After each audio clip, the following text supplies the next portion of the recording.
If you place the sun on my right hand and the moon on my left hand,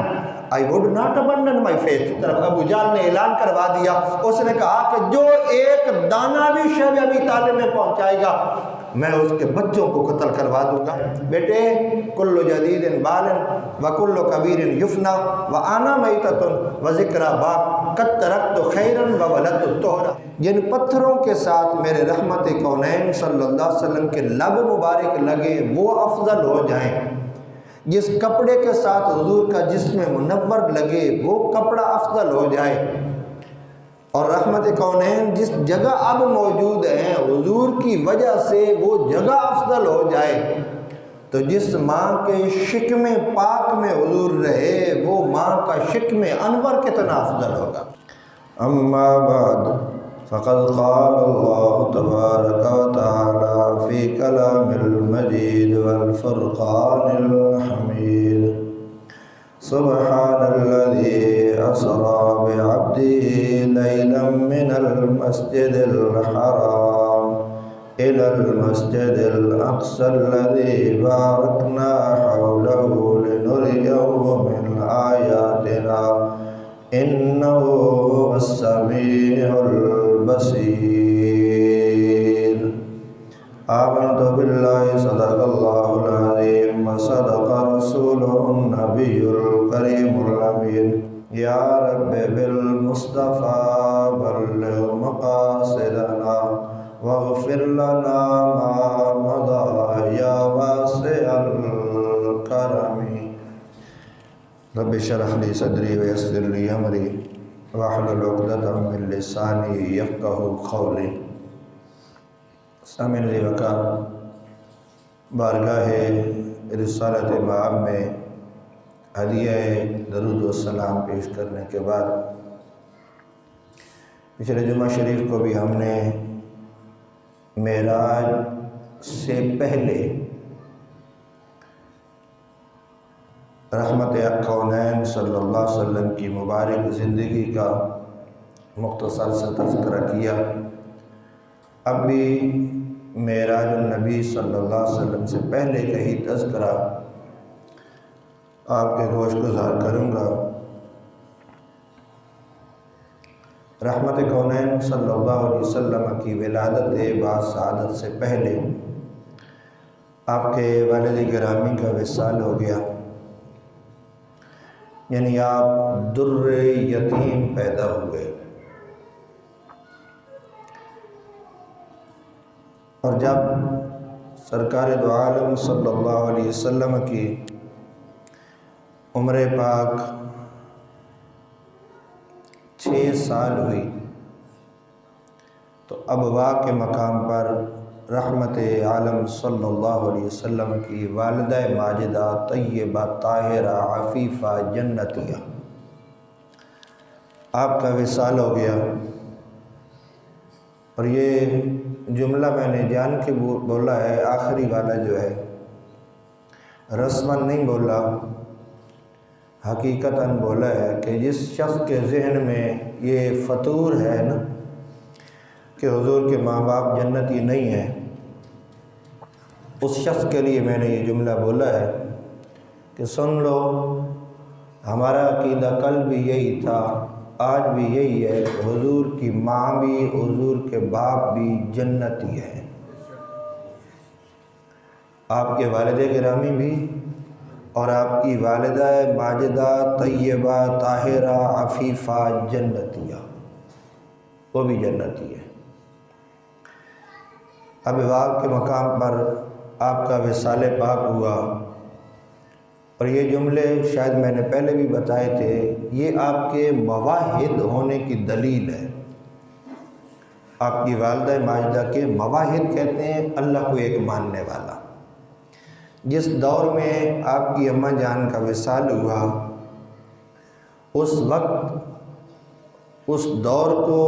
وقت کو زمانہ فطرت کہا جاتا ہے۔ زمانہ فطرت یعنی وہ دور جس میں ظاہراً کوئی نبی موجود نہ ہو، پیچھے جس نبی نے تبلیغ فرمائی ہے اسی کی تبلیغ اور اسی کی شریعت پہ لوگ عمل پیرا ہوں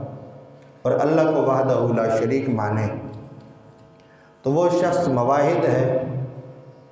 اللہ کو اکیلا ماننے والا ہے، اعمال صالحہ کرنے والا ہے تو جنت میں جائے گا۔ ہمارا عقیدہ تو یہ ہے کہ جس جگہ اب حضور موجود ہیں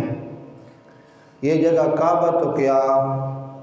عرش سے بھی افضل ہے۔ وجہ کیا ہے تو مٹی، ہے تو ریت، ہے تو پتھر، ان کے اتنا افضل ہونے کی وجہ کیا ہے؟ حضور کے جسم منور کو وہ چوم رہے ہیں، آپ کے جسم انور کے ساتھ مس ہو جانے کی وجہ سے اللہ نے ان کو بھی فضیلت عطا فرما دی، اللہ نے ان کو بھی رتبہ عطا فرمایا ہے۔ تو ہم کہتے ہیں جن پتھروں کے ساتھ میرے رحمت کونین صلی اللہ علیہ وسلم کے لب مبارک لگے وہ افضل ہو جائیں، جس کپڑے کے ساتھ حضور کا جسم منور لگے وہ کپڑا افضل ہو جائے، اور رحمت کونین جس جگہ اب موجود ہیں حضور کی وجہ سے وہ جگہ افضل ہو جائے، تو جس ماں کے شکم پاک میں حضور رہے وہ ماں کا شکم انور کتنا افضل ہوگا، پھر وہ کتنی برکتوں والا، کتنی عظمتوں والا، کتنی شانوں والی وہ ماں۔ حضور کی ماں کا صدقہ ہی ہے کہ آج ہم بھی دین کی باتیں کر رہے ہیں بھائی، حضور کی ماں کا ہی صدقہ ہے یہ سارا۔ تو رحمت کونین صلی اللہ علیہ وسلم کی والدہ مائدہ کے مواحد ہونے کی یہ دلیل ہے کہ جب آپ کا آخری وقت آیا حضور کے سر انور پہ ہاتھ رکھا اور یہ جملے آپ نے ارشاد فرمائے، بیٹے کل جدید بال وکل کبیر یفنا وانا میتۃ وذکر باق قد ترکت خیرا وولدت الطہرا، میرے بیٹے ہر نئی چیز نے پرانا ہو جانا ہے، ایسا ہی ہے کہ نہیں؟ ہر نئی چیز پرانی ہوتی ہے نا، ایک وقت آ جاتا ہے۔ کل جدید بال وکل کبیر یفنا، ہر بلند نے فنا ہو جانا ہے سوائے اللہ کے۔ کل من علیہ فان ویبقى وجہ ربک ذو الجلال والاکرام، اللہ کی ذات منورہ بلند ہے، بلند رہے گی، اس کے علاوہ جتنی بلندیوں والے ہیں، یہ جتنی بلندیاں ہیں ساری ختم ہو جائے گی۔ قرآن کریم میں موجود نہیں ہے کہ قیامت والے دن ستارے جھڑ جائیں گے، سورج، آسمان، چاند ٹوٹ پھوٹ کا شکار ہو جائیں گے، زمین اپنے خزانے باہر نکال دے گی، ہر شے ختم، ساری بلندیاں ختم، صرف اللہ وحدہ لا شریک تھا، ہے، رہے گا۔ کل من علیہ فان ویبقى وجہ ربک ذو الجلال والاکرام، بس اللہ کی ذات پاک کی بلندی ہے، رہے گی۔ باقی فرمایا کہ ہر شے وکل کبیر یفنا، ہر شے فنا ہو جائے گی۔ وانا میتۃ وذکر باق، میرے بیٹے میں جا رہی ہوں لیکن میرا ذکر باقی رہے گا۔ کیوں؟ قد ترکت خیرا وولدت الطہرا، میرے بیٹے میں نے تیری صورت میں خیر کو چھوڑا ہے اور میں نے تیرے جیسا ستھرا بیٹا، پاکیزہ بیٹا میں نے پیدا کیا ہے اور چھوڑا ہے، اور جن ماؤں کے بیٹے محمد عربی جیسے ستھرے بیٹے ہوتے ہیں ان ماؤں کا ذکر قیامت تک کے لیے ختم نہیں ہوتا، ان ماؤں کا ذکر ہمیشہ جاری اور ساری رہتا ہے۔ تو رحمت کونین صلی اللہ علیہ وسلم اپنی والدہ مائدہ کی حضرت ام ایمن، اور حضور نے والدہ مائدہ کی قبر منور تیار کی، قبر انور بنائی۔ حضرت ام ایمن حضور رحمت کریم صلی اللہ علیہ وسلم کو لے کر واپس مکہ میں تشریف لائیں، آپ کے دادا کے سپرد کیا، دادا کے حوالے کیا۔ جناب عبد المطلب کعبہ کے متولی تھے، سربراہ تھے، مکہ کے سرداروں میں سے تھے، بڑی عزت، بڑی رسپیکٹ، بڑا مقام تھا جناب عبد المطلب کا۔ تو آپ رحمت کونین صلی اللہ علیہ وسلم اپنے دادا کے ساتھ رہے، اور آپ کا دادا آپ کو بڑے پیار فرماتے تھے، بہت پیار، اپنی آنکھوں سے اوجھل نہیں ہونے دیتے تھے، تھوڑے ادھر ادھر ہوتے تو لوگوں کو کہتے جاؤ میرے بیٹے محمد کو ڈھونڈ کے لاؤ، میرا بیٹا کدھر گیا جلدی ڈھونڈ کے لاؤ، اور حضرت جناب عبد المطلب کی مسند کعبۃ اللہ کے ساتھ ہوتی، حضور جا کے اوپر بیٹھ جاتے، کسی کو ضرورت نہیں تھی اوپر پاؤں بھی رکھ جاتا، لیکن حضور جا کے بیٹھ جاتے تو لوگوں نے کہا جی آپ اس کو منع نہیں کرتے۔ آپ فرمانے لگے لوگوں تمہیں کیا پتہ ہو میرے اس بیٹے کی بڑی شان ہے، اللہ اس کو بڑی عظمتیں عطا کرے گا، بڑا مقام اللہ اس بیٹے میرے کو عطا کرے گا۔ اور ابن ہشام نے لکھا ہے کہ پھر بمشکل 2 سال گزرے اس پیار کو، اس محبتوں بھری زندگی کو 2 سال گزرے تھے کہ جناب عبد المطلب کا وصال ہو گیا۔ حضور کی عمر پاک 8 سال تھی، جناب عبد المطلب کا وصال ہوا۔ آپ سردار مکہ تھے، سردار قریش تھے، کعبۃ اللہ کے متولی تھے۔ جب آپ کا وصال ہوا تو مکہ تو کیا دور دراز علاقوں سے لوگ آپ کے لیے امنڈ کے آ گئے، آپ کے جنازے کو دیکھنے کے لیے لوگ آ گئے، شامل ہونے کے لیے لوگ آ گئے دور دراز سے۔ اور جب آپ کا جنازہ اٹھا تو سارے لوگ جو ہے وہ جنازے کے ساتھ تھے۔ ایک 8 سال کا بچہ کبھی اس دیوار کے ساتھ لگ کے روتا، کبھی اس دیوار کے ساتھ، اور ان کا نام نامی اسم گرامی محمد الرسول اللہ صلی اللہ علیہ وسلم۔ ذرا پیچھے جائیے نا 1400 سال، کیا کیفیت تھی، کیا انداز تھا۔ اللہ نے ساری کائنات کے لیے وَمَا أَرْسَلْنَاكَ إِلَّا كَافَّةً لِلنَّاسِ، محبوب ہم نے ساری کائنات کے لوگوں کے لیے آپ کو رسول بنا کے بھیجا ہے۔ تو جس کو ساری دنیا کے لیے اللہ رسول بنا کے بھیج رہا ہے، پیدا ہوئے اس سے پہلے والد گرامی کا سایہ سر سے اٹھ گیا، 6 سال کی عمر پاک ہوئی، والدہ مائدہ کا سایہ سر سے اٹھ گیا، 8 سال کی عمر منورہ ہوئی تو دادا کا سایہ سر سے اٹھ گیا، داغ مفارقت دے گئے۔ کیفیت تو دیکھیے، اور اب حالت اور کیفیت کیا ہے۔ ایک طرف اہل مکہ وہ قریش کہ وہ لوگ مشرکین مکہ، وہ کفار، وہ لعین، ایک طرف وہ حضور کو اذیتیں دیتے، تکالیف دیتے، حضور نماز پڑھنے لگتے تو آ کے پشت انور پہ آ کے اوجریاں ڈال دیا کرتے تھے اور گندگیاں ڈال دیا کرتے تھے۔ رحمت کونین صلی اللہ علیہ وسلم کو ایک طرف وہ تکلیفیں دیتے اور دوسری طرف کیا ہوتا، جو حضور کو ماننے والے، حضور کا نام لینے والے، حضرت بلال حبشی جیسے لوگ، صہیب رومی جیسے لوگ، سیدنا سلیمان فارسی جیسے لوگ، ایک طرف یہ کیفیت اور دوسری طرف رحمت کونین صلی اللہ علیہ وسلم کو ماننے والوں کو اذیتیں اور تکلیفیں دی جاتی۔ کبھی تپتے ہوئے کوئلوں پہ لٹایا جاتا، کبھی صحرائوں میں لٹایا جاتا، کبھی بچوں کو رسی پکڑا دی جاتی کہ اس کو گھسیٹو، اس کو مارو، اور جتنا مار سکتے ہو اس کو مارو۔ ایک طرف کیفیت یہ تھی، اور یہ سارا کچھ معاملہ حضور کو اذیتیں دینے والا اور رحمت کونین کے ماننے والوں کو اذیت دینے والا۔ ارے وجہ کیا تھی؟ 40 سال تک تو یہ معاملہ نہیں تھا، 40 سال تک تو لوگ صادق و امین کہہ کے پکارتے، حضور علیہ السلام کی عزت و تکریم کرتے۔ میرے رسول نے جب دین کا نام لیا، میرے آقا نے جب شریعت کا نام لیا، جب اللہ کے وحدہ لا شریک ہونے کا نام لیا، اذیتوں کا سلسلہ پھر شروع ہو گیا، پھر تکالیف کا سلسلہ شروع ہو گیا۔ کسی کے منہ پہ گالی ہوتی، کسی کے ہاتھ پہ تالی ہوتی، کبھی کوئی اذیت دیتا، کوئی جملے کستا، کبھی کوئی بات کرتا، کبھی کوئی بات کرتا۔ کون سا دکھ، کون سی اذیت تھی جو حضور علیہ السلام کو نہ دیا گیا ہو۔ شیب ابی طالب آپ کو بھولا نہیں ہوگا، رحمت کونین صلی اللہ علیہ وسلم اور آپ کے خاندان کو 3 سال تک شیب ابی طالب میں بھوکا پیاسا رکھا گیا، محصور کر دیا گیا، اور رحمت کونین کا پانی ختم ہو گیا۔ وہاں پر شیب ابی طالب میں اس گھاٹی کے اندر پانی ختم ہو گیا، گندم ختم ہو گئی، جو نہیں تھے، ستو نہیں تھا، کوئی شے نہیں تھی۔ اور دوسری طرف ابو جہل نے اعلان کروا دیا، اس نے کہا کہ جو ایک دانہ بھی شیب ابی طالب میں پہنچائے گا میں اس کے بچوں کو قتل کروا دوں گا، میں اس کو سولی پہ چڑھا دوں گا۔ میرے عزیزوں، میرے بھائیوں، وجہ کیا تھی، قصور کیا تھا؟ یہی نا کہ حضور فرمایا کرتے تھے کہ لوگوں اللہ کو وحدہ لا شریک مانو۔ یہی قصور تھا کہ میرے کریم آقا نے فرمایا کہ مائیں منڈی میں بیچنے کے لیے نہیں ہوتی، ماؤں کے قدموں تلے تو اللہ نے جنت رکھ کے بھیجی ہے۔ یہی قصور تھا نا کہ حضور فرمایا کرتے تھے کہ بوڑھے باپ کی عزت و تکریم تمہارے اوپر لازم اور ضروری ہے۔ بوڑھے باپ کو گھر سے نہیں نکالا جاتا، اس کو اذیتیں نہیں دیتی تھی۔ ارے یہی قصور تھا نا کہ جن بیٹیوں کو زندہ درگور کیا جاتا تھا، میرے کریم آقا صلی اللہ علیہ وسلم فرمایا کرتے تھے لوگوں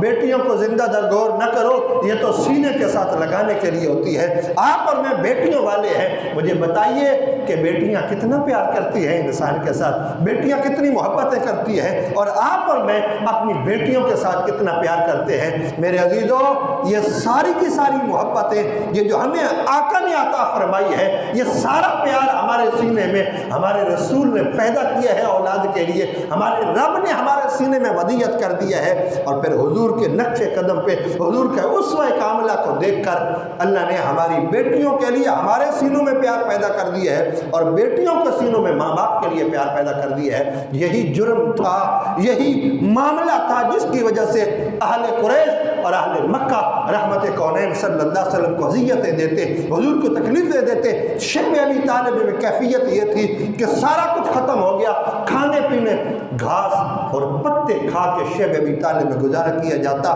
ماں کی چھاتیوں سے دودھ خشک ہو گیا، جب بچے روتے تو مائیں تھپکی دیتی اور کہتی نا بیٹا رونا نہیں، اگر تمہاری آواز شیب ابی طالب سے باہر گئی تو لوگ رسول اللہ کو تانے دیں گے، لوگ حضور کو تانے دیں گے، حضور کو باتیں کریں گے کہ دیکھو آپ تو بچے بلک رہے ہیں۔ اور میرے بھائیو،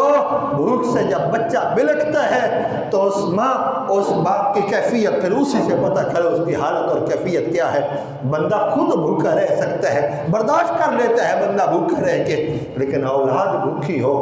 بچے بھوکے بیٹھے ہوئے ہو، بندے کے پاس کھلانے کے لیے کوئی شے موجود نہ ہو، پھر پتہ چلتا ہے کتنا صبر ہے، پھر سمجھ آتی ہے صبر کتنا ہے۔ سمجھ تو تب آتی ہے، اس سے پہلے نہیں آتی۔ تو کیفیت یہ تھی، اور کفار مکہ ایک دن حضرت ابو طالب کے پاس آ گئے، اور جناب ابی طالب کو آ کے کفار مکہ کہنے لگے کہ تمہارا بھتیجا جو ہے ہمارے بتوں کو برا بھلا کہتا ہے، تم اس کو باز رکھ لو یا اپنا سایہ اس سے ہٹا لو، پھر یہ جانے اور ہم جانے، ہم دیکھ لیں گے کہ ہمارے بتوں کو کیسے برا کہتا ہے۔ تم سردار مکہ ہو، تم معزز ہو، اس لیے ہم تمہارے پاس آئے ہیں کہ تم اپنے بھتیجے کو سمجھاؤ کہ ہمارے بتوں کو برا نہ کہے، باقی جو وہ چاہتا ہے ہم دینے کو تیار ہیں۔ اگر وہ اچھا رشتہ چاہتا ہے تو ہم مکے میں جو خوبصورت ترین عورت ہے ہم وہ دینے کو تیار ہیں، اور اگر وہ مال و دولت چاہتا ہے تو ہم اس کے قدموں میں مال و دولت، سونا چاندی، ہیرے جواہرات کا ڈھیر لگا دیں گے، اور اگر وہ چاہتا ہے تو اس کو ہم سردار بنا لیں، ہم اس کو سردار بنانے کے لیے بھی تیار ہیں، لیکن شرط یہ ہے کہ ہمارے بتوں کو برا نہ کہے۔ جناب ابی طالب نے رحمت کونین صلی اللہ علیہ وسلم کے پاس گئے اور حضور کو جا کے کہا، بیٹے میری بوڑھی کمر پہ اتنا زیادہ بوجھ نہ ڈالو، میں نہیں اٹھا سکتا، اتنے زیادہ قبائل سے میں لڑائی نہیں لے سکتا، ان سے میں جنگ نہیں کر سکتا، بیٹے ان کے خداؤں کو تم برا کیوں کہتے ہو، ان کے خداؤں کو جھوٹا کیوں کہتے ہو، ان کے خداؤں کے بارے میں ایسے جملے اور ایسی باتیں کیوں کرتے ہو۔ رحمت کونین صلی اللہ علیہ وسلم نے ارشاد فرمایا چچا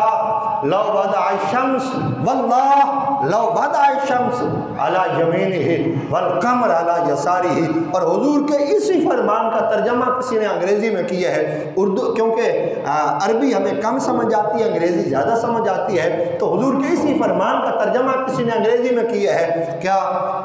کہا کہ چچا if you place the sun on my right hand and the moon on my left hand I would not abandon my faith۔ چچا اگر یہ سورج میرے دائیں ہاتھ پہ لا کے رکھ دیں اور چاند میرے بائیں ہاتھ پہ لا کے رکھ دیں، یہ ہو نہیں سکتا، لیکن اگر یہ بھی کر دیں اور سارے خزانے میرے قدموں میں ڈھیر کر دیں، تب بھی میں اسلام اور دین کی تبلیغ کو چھوڑوں گا نہیں، اور ان کے بت جھوٹے ہیں، محمد ان کو جھوٹا کہتا ہی رہے گا۔ کہا بیٹے تم میری بات سمجھ نہیں رہے ہو، میں بوڑھا ہوں، میں کیسے لڑائی لوں گا۔ حضور علیہ السلام نے ارشاد فرمایا چچا جیسے تمہاری مرضی ہے، دین کی تبلیغ تو میں چھوڑ نہیں سکتا، اللہ کا دیا ہوا پیغام جو رب نے میری ذمہ داری لگائی ہے وہ تو میں نے پہنچانا ہی پہنچانا ہے، اب آپ کی مرضی ہے، آپ میرا ساتھ دیں یا نہ دیں، آپ کی مرضی ہے۔ اور حضور جب مڑے تو حضور فرما رہے تھے چچا آپ کی مرضی ہے، ایک ہی واحد سہارا تھا میرے چچا کا، اب انہوں نے بھی مجھ سے منہ موڑ لیا ہے۔ حضور یوں مڑے، حضور کے چشمان انور میں آنسو تھے، حضور یہ کہتے ہوئے جا رہے تھے اچھا چچا آپ کی مرضی ہے، دین کی تبلیغ تو میں نے چھوڑنی نہیں ہے، اسلام کا پیغام تو میں نے پہنچانا ہے، آپ کی مرضی ہے، آپ نے بھی میرا ساتھ چھوڑ دیا ہے، ایک ہی ساتھ تھا، ایک ہی سہارا تھا، آپ نے بھی چھوڑ دی ہے، چچا آپ کی مرضی ہے۔ جب حضور مڑے آنکھوں میں اتھرو تھے، جناب ابی طالب نے دیکھا کہ میرا بھتیجا رو رہا ہے، پیچھے سے آواز دی اور کہا یبن اخی، او میرے بھائی کے بیٹے، کل ما شیطا، جو تیرے دل میں آئے تو کہتا رہے، اب تیرا چچا تیرے ساتھ ہے، جو مرضی ہے کہتا جا، جو مرضی ہے تیرا دل ہے اب کر، تیرا چچا تیرے ساتھ ہے، پیچھے کھڑا ہے، اور پھر آخری سانس تک حضور کے ساتھ رہے۔ شیب ابی طالب میں ہی اس کو عام الحزن کہا جاتا ہے۔ جناب ابی طالب کا بھی وصال ہو گیا۔ ام المومنین سیدہ طیبہ طاہرہ عفیفہ جنتیہ اما خدیجہ سلام اللہ علیہا، جو حضور سے بہت پیار کرنے والی تھی اور حضور ان سے پیار کرنے والے تھے، ان کا بھی وہیں پہ وصال ہو گیا۔ اور ام المومنین عائشہ فرماتی ہے کہ حضور اکثر طور پر سیدہ خدیجہ کا تذکرہ کرتے تھے، کہتے تھے میرا جو ان کے ساتھ رشتہ تھا تو میں نے ایک دن کہہ دیا، میں نے کہا یا رسول اللہ آپ اس بوڑھی کا تذکرہ نہیں چھوڑتے، حالانکہ اللہ نے اس سے بہتر ازواج آپ کو دی ہے۔ تو حضور نے ارشاد فرمایا عائشہ